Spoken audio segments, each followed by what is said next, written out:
The blinking orange light on your Rogers Wi-Fi modem, usually on the online or internet indicator, means your modem isn't receiving a stable signal from Rogers.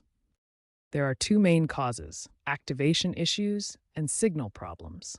Activation problems mean your modem isn't authenticating with Rogers servers. Signal problems usually stem from a faulty coax cable connection disrupting the data flow from Rogers' network.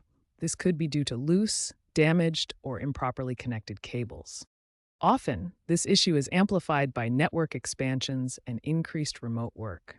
Rogers has identified that 40% of modem faults are due to coax cable problems at the user end. Don't worry. We'll guide you through troubleshooting these common issues.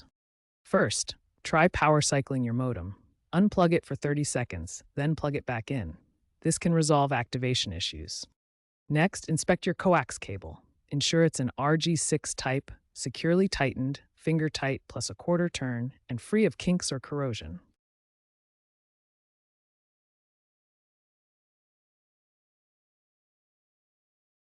Rogers recommends a downstream power level of -15 to +15 dBV and an SNR above 30 dB. Check this via your modem's web interface, usually 192.168.101.